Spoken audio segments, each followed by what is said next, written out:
La mère, elle a mis 4 ans pour les faire valoir. Écoutez bien, le gamin, le violeur, il n'a rien eu. Parce que vous comprenez, hein, c'est un enfant placé. C'est un enfant qui a déjà des difficultés et que, apparemment, son placement est fait. Il avait peut-être subi des attouchements. Donc ça prouve bien que plus tard, il continuera les faits. C'est un gamin. Donc maintenant, il est sorti d'ASE, hein, puisqu'à l'époque, il avait 17 ans, ça date de 4 ans, donc aujourd'hui, il a 21 ans. Qui vous dit qu'il ne continue pas les faits? Qui vous dit d'ailleurs même qu'il n'ait pas été engagé? Parce que souvent, ces personnes-là sont engagées après par l'ASE pour servir de pion. Qui vous dit qu'après, il ne va pas continuer ses actes? Il l'a fait à 17 ans sur une gamine de 8 ans. Vous allez me dire que c'était un cas isolé? D'accord? Voilà ce que je dis, voilà. Ils deviennent éducateurs et ils continuent, et ils continuent. Et puis, si par grande chance, un miracle, le mec il est condamné, faites confiance à la justice, parce que si par malheur il fait de la prison, grâce à Dupond-Moretti, il peut changer de patronyme, d'identité à la sortie de prison et continuer ses méfaits. Voilà la réalité du pays. Je vous passe le micro. Nadia, attendez, Nadia. Bonjour les amis, on est à Place de l'Opéra. Il y a un rassemblement contre les placements abusifs et la pédocriminalité. Il a commencé sa carrière de tueur en série comme ça. Voilà. Mineur, c'est quoi la question? Bonjour, je voudrais savoir que faire. Micro. Constater des choses, voilà, des choses de ce genre. On n'a pas la confirmation. Approchez le micro. On n'a pas, pas, sinon ça prend la confirmation à 100%, mais on a un... Viens ici. Comme ça, madame, Ça marche comme ça, pas. mettez-le. Que faire si on constate des faits de ce genre? Moi, personnellement, il y a mon fils qui m'a parlé d'agression, pas sexuelle, mais après, il y a quelqu'un qui l'a tapé, il y a quelqu'un qui... voilà, on le... Agressé quoi. On ne le laisse pas parler, on le perd. L'intimidation, intimider. Intimider, voilà. Dans le placement. Voilà, voilà, au foyer. Mais que faire? Moi, personnellement, j'ai en parlé à l'ASE, j'ai contacté la chef de service, mais j'ai eu aucune réponse. On me berne à chaque fois. Aucune réponse, mais aucune. C'est votre fils qui est placé? Oui, c'est mon fils. Il a quel âge? Aujourd'hui, il va avoir 11 ans dans quelques mois. Il y a 2 ans, il est placé depuis 2 ans. Ce qui fait, voilà, j'ai jamais eu de réponse, j'ai jamais eu de... Voilà, on m'a pris, en fait, pour une folle devant le juge. D'ailleurs, c'est la cause de prolongement du placement de mon fils pour 1 an de plus, tout en sachant que... Alors, oui, ok. Alors tu as répondu toi-même. J'allais te demander, quand tu l'as dénoncé, est-ce qu'il y a eu encore le renouvellement du placement? Mais tu viens de répondre toi-même.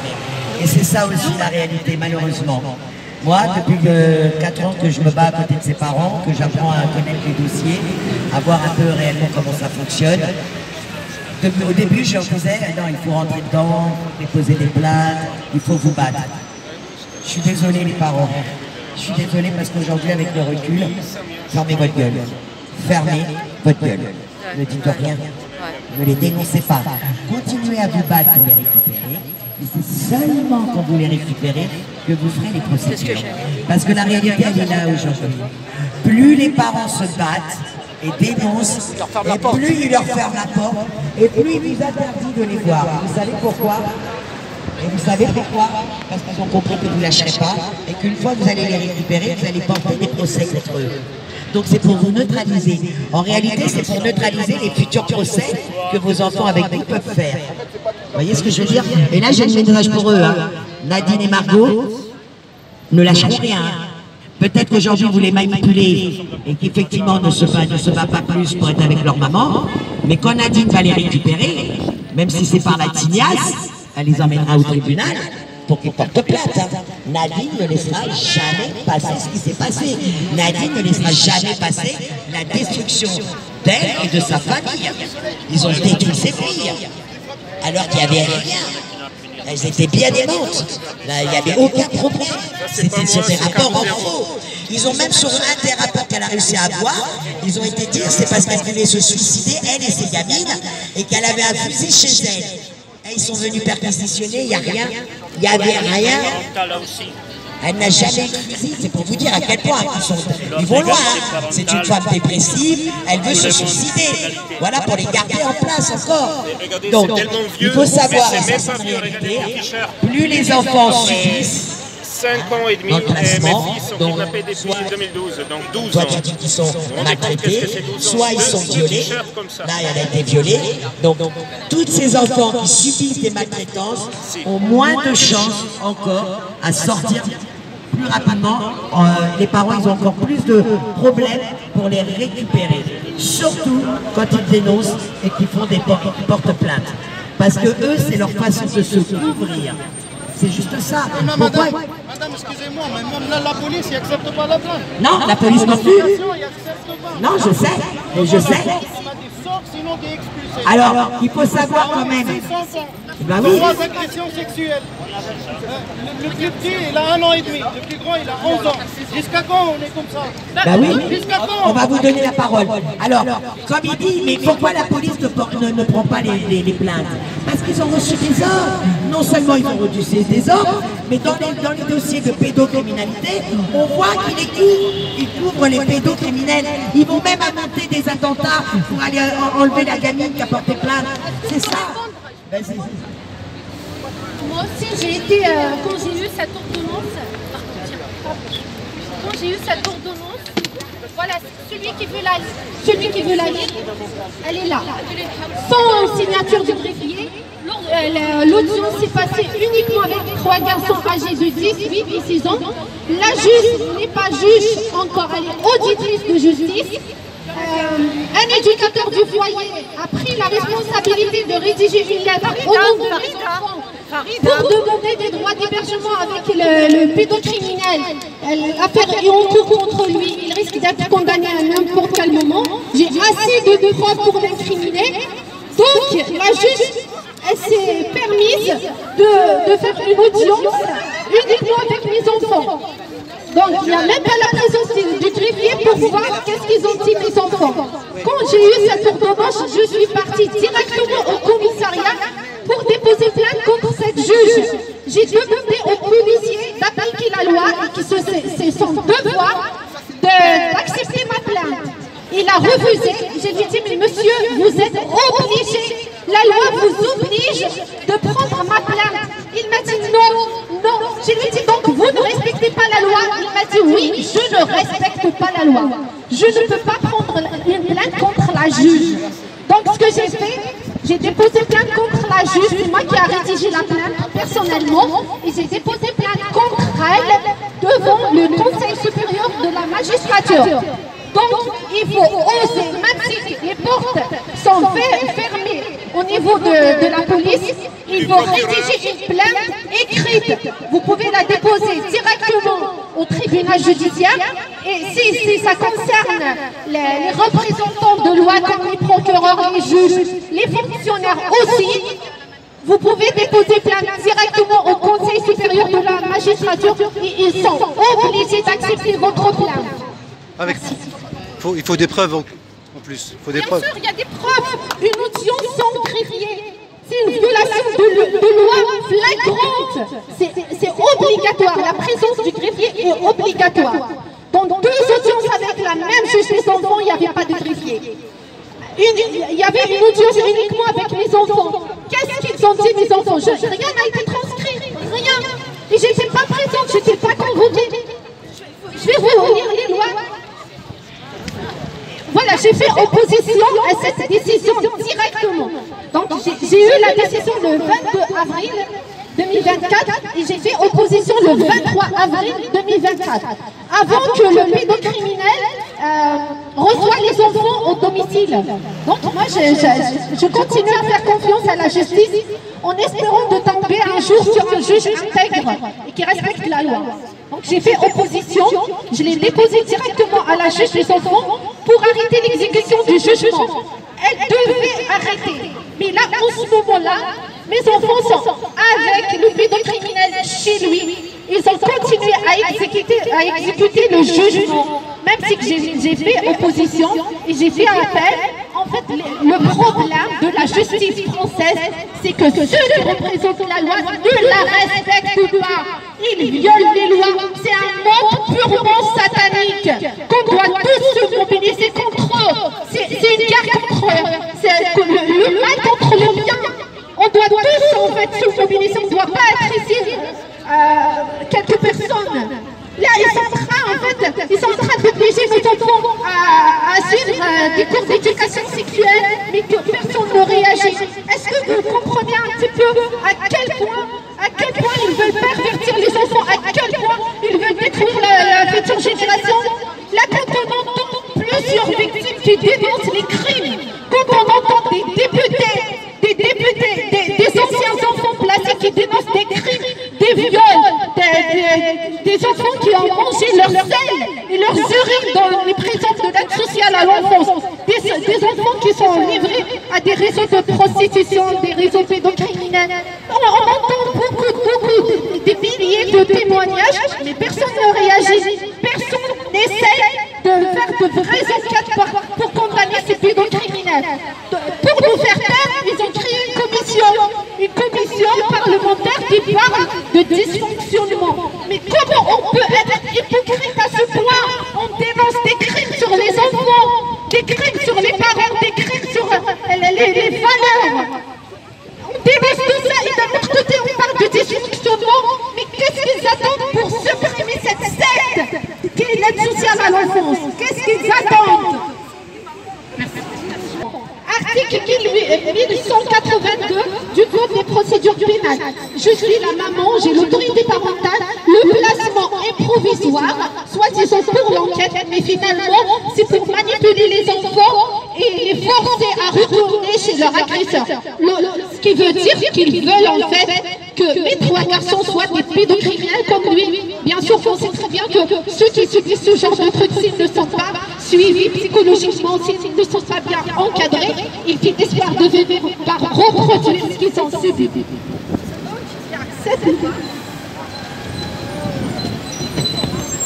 Il y a l'article 489, 490 du Code des procédures pénales. Il y a la loi numéro 2024-233 du 18 mars 2024. L'exercice de l'autorité parentale et les droits de visite et d'hébergement du parent poursuivi doivent être suspendus. Moi, le pédocriminel, il est poursuivi. Il y a une enquête en cours contre lui qui a commencé depuis le 22 décembre 2022. Le procureur de la République de Nanterre a classé l'affaire le mois de juin 2023 pour manque de preuves suffisantes pour une poursuite pénale. Donc déjà, le procureur n'a pas le droit de classer les affaires criminelles. Il a qualifié ma plainte viol, c'est mauvais traitement et violence physique sur mineur, mais il a classé l'affaire lui-même.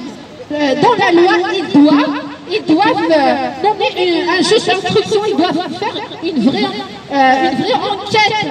Mais il a classé l'affaire, il n'a même pas exploré tous les éléments que je lui ai donnés. Ils m'ont donné des expertises pour des réquisitions pour l'expertise psychologique des enfants. L'assistante sociale, bien sûr, les assistantes sociales ont vraiment un pouvoir immense. C'est elles qui décident, c'est elles qui font des lois, c'est pas les juges qui décident. Donc l'assistante sociale a décidé d'annuler l'expertise. Les enfants n'ont pas passé l'expertise. J'ai les réquisitions, mais elle a tout fait pour annuler l'expertise. Donc elles ont vraiment un pouvoir. Moi, elles me l'ont dit. À chaque fois, elles me rappellent, elles me disent, mais madame, il faut comprendre que la justice n'est pas de votre côté. Ça veut dire qu'il faut comprendre que la justice ne va pas juger les pédocriminels. Moi, je continue et je vais continuer à faire les procédures judiciaires et à lutter légalement pour la condamnation de ces responsables de la destruction des enfants et la protection des pédocriminels. Donc moi, j'ai attendu cette loi avec impatience, la loi Santiago, pour protéger les enfants victimes de viol et d'inceste. Les juges ne veulent pas l'appliquer. Je ne suis pas la seule. Je suis en contact avec plusieurs victimes. Ils ne respectent pas la loi. Voilà. Qu'est-ce qu'on va faire quand on a des juges qui ne respectent pas la loi? Qu'est-ce qu'on va faire quand il y a des procureurs qui ne protègent pas les citoyens? Donc on n'a qu'à dénoncer et à continuer à dénoncer publiquement pour éveiller les consciences. Là, la police qui s'en va en face, ils savent très bien ce que je dis. et la pure vérité. Quand j'ai affronté des députés dans des manifestations concernant l'aide sociale à l'enfance et les crimes sur les enfants et la pédocriminalité et les enfants qui sont remis à leur agresseur avec la complicité de la justice, ce qui est bizarre, c'est qu'ils me disent tous que c'est vrai, que je dis la réalité, mais ils ne font rien pour changer cette réalité amère. Voilà, merci. Que comme vous avez été placé, vous n'avez pas pu créer des liens familiaux. En un mot, on vous a placé, on vous a détruit. Comme on vous a détruit, eh ben vous ne pouvez pas être mère. Vous n'avez pas appris à créer des liens. Donc on vous place vos gosses. Et les gosses là, quand ils vont être plus grands, idem, ils vont faire une famille, on viendra les prendre, et ainsi de suite. À Nantes, j'ai rencontré une dame à Nantes. Aujourd'hui, ici à Paris, nous en avons une qui a traversé tout le monde, toute la France pour venir, mais elle ne veut pas prendre la parole. Je la comprends, elle est très émotive, c'est pas évident de parler de son histoire. À un moment ou à un autre, je sais qu'elle le fera parce que ça fait du bien aussi. On va dire, c'est un peu une reconnaissance qu'on est bien victime. Donc on a besoin de s'exprimer, ces victimes-là, elles ont besoin. Donc je fais confiance qu'à un moment ou à un autre, elle le dira. Mais en attendant, la réalité, elle est là. C'est une mafia. Je vous disais, à Nantes, j'ai rencontré une jeune maman. Écoutez bien, elle était la 3e génération de placés. Déjà sa mère et sa grand-mère, il n'y a pas de terme, hein, sa mère et sa grand-mère avaient été des enfants placés. Elle était la 3e génération. C'est moi, j'ai des poules, des poules pondeuses, des mères porteuses. Mais même regarde, elle, il se peut qu'une des deux, là, qui va avoir 16 ans, là où le possède, ils vont peut-être l'émanciper. Mais pourquoi l'émanciper? Pour la mettre après dans un hôtel, peut-être finir dans un réseau de prostitution, elle va tomber enceinte, elle va faire un gosse, ils vont prendre le gamin et ainsi de suite. Et ainsi de suite.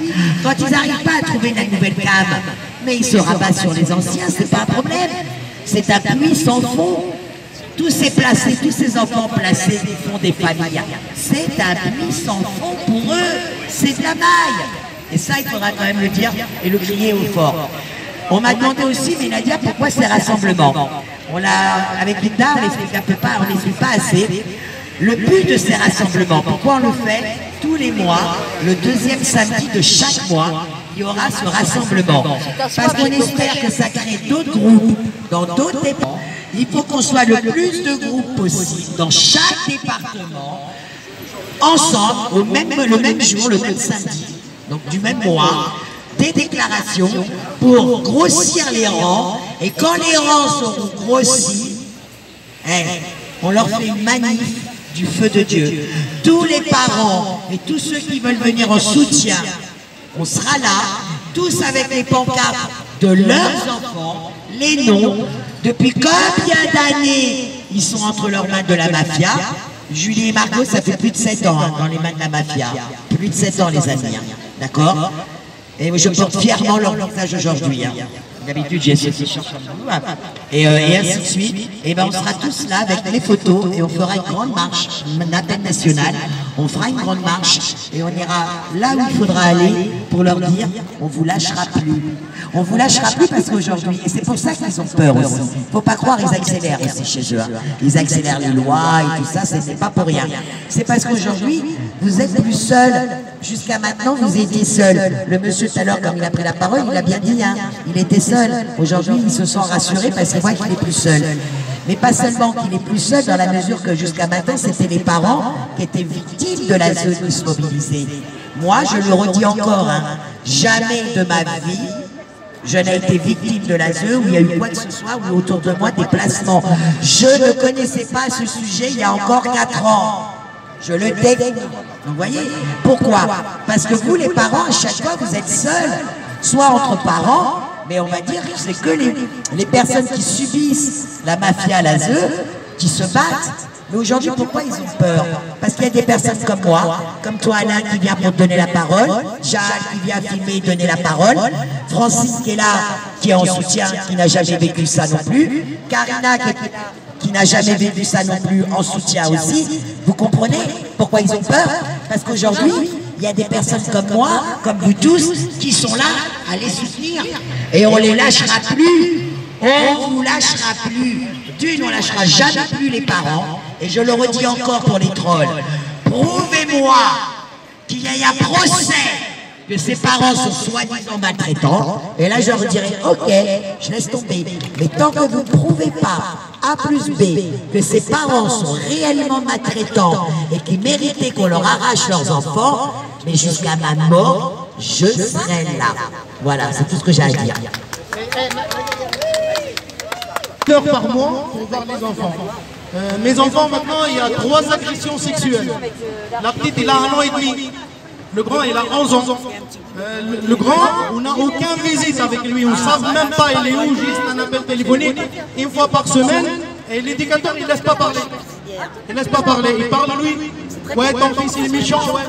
Je vois pas mon fils, il ne parle pas aussi. Moi, j'ai pas le droit de voir mes enfants. J'ai pas le droit de contacter mes enfants. Pourquoi tout ça? J'ai fait quoi? Je suis terroriste? J'ai rien fait, j'ai discuté avec ma femme, comme tout le monde. Comme tous les parents, comme les juges, tout le monde dispute, tout le monde y parle. Il n'y a pas même pas les preuves qu'on ait disputé, il n'a pas posé plainte. C'est l'assistante sociale, ils disent qu'il a mis ses oreilles sur ma porte. Il a écouté, moi j'écris à ma femme. C'est pas les voisins, non? Non, c'est l'assistante sociale. Après, il a fait quoi l'assistante sociale? Il a amené ma femme, il a dit que c'est un psychologue. Mais à la fin, c'est pas un psychologue, c'est la gendarmerie. Parce que la police, la gendarmerie, c'est des marionnettes chez Las Laser. Ils font tout ce qu'ils veulent. Ils ont amené ma femme chez un psychologue, comme ils disent eux, mais c'est pas un psychologue. Ils ont amené ma femme là-bas, parle, signe, c'est pas, on va t'aider, on va ça, on va là. Après, c'est les policiers, c'est une dame qui travaille chez la police. Ils ont posé plainte contre moi pour violence conjugale. Sors de chez toi, je suis sorti de chez moi, je suis parti. J'ai loué un appartement à 400 mètres de mes enfants. Je suis sans papier. Il faut que je m'occupe de mes enfants. Moi, je sors de chez moi, c'est qui s'occupe de mes enfants, c'est qui donne à manger. On n'a aucun droit, ni rien, on n'a rien. Moi, je travaille, on mange, je travaille pas, on mange pas. On ne paye pas de loyer, personne ne te laisse chez lui. Et tu sors tout de suite. Ben, j'ai accepté ça, je paye 2 loyers en même temps et je travaille. La fin, il fait quoi? L'assistance sociale, il contacte les sociétés. Comment tu fais travailler à une personne qui n'est sans papier? Ben, je suis déclaré à la préfecture, j'ai demandé l'autorisation de travail. Ils m'ont donné la récépissé. Mais d'un coup, tout ça, il était enlevé. En même temps, l'appartement, le récépissé, les enfants, l'obligation de quitter le territoire français sans retour. Et on part tout de suite, et nos enfants, on fait quoi? On est chez vous. On est là, mes enfants, il y a 3 agressions sexuelles. Mon fils, il a les yeux, ils sont ouverts, il a les preuves. Mon fils, à 3 h du matin, l'indicateur, il jette de l'eau dans son oreille. J'ai pas le droit de s'exprimer sur les réseaux sociaux. Je suis sous contrôle dans les téléphones. Il y en a des si je parle sur les réseaux sociaux, après, ma femme, il ne voit pas les enfants. Ah oui, mais là, il y a là. Ouais. Oui, non, je m'en fous. Ils ne voient pas, juste ils l'appellent, ils savent qu'ils sont bien. On ne voit pas parce que je parle, et je parle encore. Mais quand moi je parle sur les réseaux sociaux, ils ne voient pas les enfants. 3 fois il descend à Lyon pour voir les enfants, il n'amène pas. Mes enfants maintenant, le petit, il est chez une famille d'accueil. La dame de la famille d'accueil, excusez-moi pour le mot, il est en train d'apprendre à mon fils comment il suce. Ah oui. Et mon fils, il n'a pas le droit de parler. Il a 4 ans. Ouais. Le grand, il a 6 ans. Ils ont essayé, l'éducateur dans un foyer, il a essayé de toucher, il n'a pas laissé. Il a fait quoi? Il a jeté shampoing sur son visage, il a mis un sac poubelle, il a pris dans le salle de bain. Heureusement, il y a un autre éducateur qui l'a attrapé déjà. Mais les plaintes qu'ils ont fait, ils sont où? Ils sont partis où? Ma femme, quand il part à la commissariat pour poser plainte, il dit sors d'ici, sinon vous êtes expulsés, madame. Le foyer où il y a mes enfants avant, s'il te plaît, la police qui l'écoute, contrôlez les indicateurs de foyer parce que c'est les mêmes dealers de quartier. Moi, pour travailler à l'ouvrier dans le bâtiment, il demande le casier judiciaire. Et l'éducateur, non. C'est nos enfants, nos cœurs. On est en France. On parle de la paix de liberté, on parle de droit de l'homme, droit de sol, je sais pas quoi. On est où? Moi, 14 ans en France, 6 enfants est né en France. Jusqu'à aujourd'hui, on est sans papier. Sans papier. Vous savez, mes enfants, quand ils partent au collège en vacances, mes enfants, ils partent pas. Parce qu'ils n'ont pas de droit, ils n'ont pas de papier. Vous savez ça? On a galéré 14 ans. Et maintenant, on perd nos enfants. On n'a jamais demandé un centime de la France. Toujours je travaille. Jusqu'à aujourd'hui, je travaille. Oui, les 4 sont nés en France. L'Italie, ils demandent en France pour savoir pourquoi les 2 enfants qui sont nés en Italie, ils sont placés. La France, ils disent, les enfants, ils ont un titre de séjour exceptionnel, où ils ont, je sais pas quoi, ils ont les sous, je sais pas quoi, les aides. J'ai pas mes enfants, je m'en fous de vous aides, je veux rien. Aujourd'hui, moi, je veux rien, je veux prendre mes enfants, je rentre chez moi. Qu'est-ce que tu peux faire? T'as pas un avocat, quelque chose que ça. Ah oui, j'ai fait un avocat, on a payé 4800. Et c'est un avocat, c'est connu, tout le monde connaît cet avocat, c'est Michel Hamas. Elle n'est pas venue, l'audience. Et là, le soir de l'audience, il a demandé 1200 €. On a vendu tout ce qu'on a. On a envoyé l'argent à lui. Le jour de l'audience, il n'est pas venu. Maintenant, il ne répond pas. S'ils veulent de l'argent, il appelle. Et on va démêler. Oui, 600, oui, 700. Mais il ne répond pas à nous. 2 fois, mon fils, il avait une agression sexuelle. L'avocat, il a dit ça ne sert à rien de poser plainte. Ça ne sert à rien. Mon fils, il a eu un coup de poing sur ses yeux. Il y a 3 ou 4 points. L'avocat, il a dit on ne pose pas plainte. Ça ne sert à rien. Pourquoi ça ne sert à rien? Je ne comprends rien. Je ne sais pas. On est où exactement? On est où? Ça fait des siècles que vous parlez de nous, on est nous, les Arabes, le 3e monde. Alhamdoulilah, on n'a pas ça. On n'a pas ça. Même chez nous, il y a assistance sociale, moi en Tunisie, on a des assistances sociales, on a des enlèvements des enfants, mais il y a des motifs. Il y a des motifs pour enlever les enfants. Oui, des motifs graves, oui. Mais nous, maintenant, on vient à frapper les portes, madame, c'est part de ton mari. Et c'est qui s'occupe d'elle après? Il n'y a même pas de procès. Ils ont pris ma fille, ils prennent la salle de sa maman. Regarde, maintenant ils pensent qu'à rentrer. Il ne l'a pas mis en procès. Il n'y a pas de jugement. Il voit comme ça, il est triste. Il rigole. Ah, il est content. Il n'a pas appelé les enfants à 19 h. Non. Il ne s'occupe pas de ses enfants. La 3e fois, il descend à Lyon, il ne voit pas ses enfants. Jusqu'à quand on va rester comme ça? Personne n'écoute. Je ne sais pas, on est où exactement, on est où? Pays des droits de l'homme. La jungle. C'est la jungle. Moi-même, je veux rien, juste mes enfants. Juste mes enfants, et je reste chez moi en plus. Je reste pas là. C'est bon, wallah, c'est bon, on ne peut plus. Moi, 1 an et demi, t'es bon, 1 an et demi, j'ai pas vu mes enfants. J'ai pas le droit de contacter, j'ai pas le droit de voir mes enfants, mais j'ai le droit d'envoyer chaque mois les vêtements à mes enfants. Ça, j'ai le droit. Ils m'envoient des messages. Oui, les vêtements pour ton fils, les baskets. Et si tu vois mes enfants, j'ai les photos, les vidéos, si tu vois les baskets de mes enfants, maintenant tu pleures. Oui, chaque mois, ils demandent les vêtements, les chocolats, les gâteaux, je sais pas, les chips. Finesse de lit. La participation pour l'école, la participation pour les photos de l'école. À ça, j'ai le droit. Mais pour voir mes enfants, pour parler à mes enfants, pour savoir leurs nouvelles, j'ai pas le droit.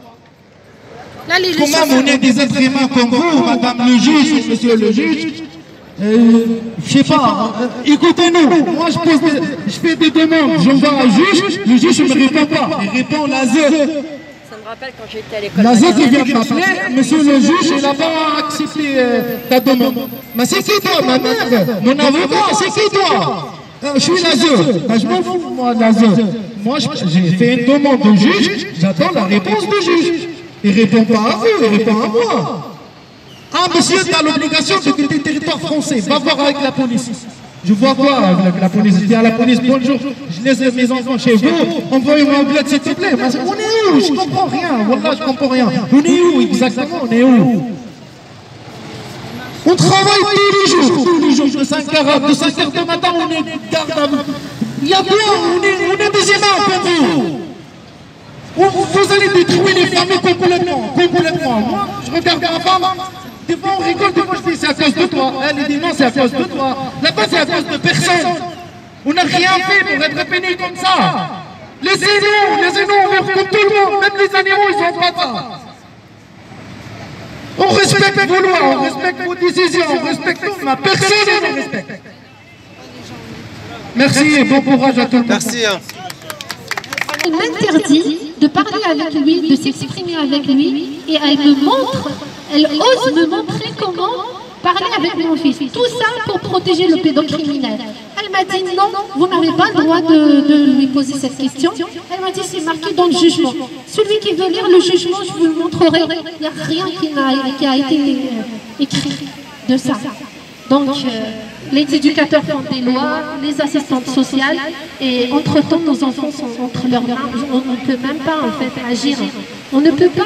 Donc, si on ferme les yeux, on ne dénonce pas, c'est pareil. Ils continuent à mettre nos enfants en danger. On ne sait pas qu'est-ce que les enfants ont, parce qu'ils ne peuvent pas s'exprimer. Donc, l'éducatrice, je voulais dire, elle a coupé sur moi. Donc mon fils est traumatisé, il n'a même pas pu parler avec moi.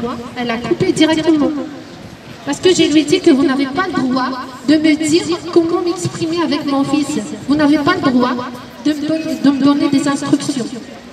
Elle a coupé directement sur moi. Voilà. Mes enfants n'ont pas le droit de s'exprimer. Ils sont manipulés, ils sont terrorisés. Et ils ont dénoncé des faits très très graves. Je sais très bien qu'ils regrettent parce qu'ils me disent maman, si tu veux qu'on rentre à la maison, il faut que tu arrêtes de parler de ce qu'il nous a fait. Avant, il appelait le père le morse. Ils ont expliqué les trois pourquoi ils ont choisi ce nom d'appeler le père le morse à la juge des enfants. Ils ne sont pas entendus. Donc ils ne veulent même pas voir les preuves, ils ne veulent même pas entendre les enfants, ils n'ont rien contre moi et ils prennent tous les risques pour donner les enfants aux pédocriminels. Donc s'il vous plaît, on doit tous se mobiliser contre cette injustice. Demain c'est nous, aujourd'hui pardon, c'est nous et demain ça sera vous. Et là on est sûr de rien du tout avec ce système satanique. Alors Linda, pour revenir...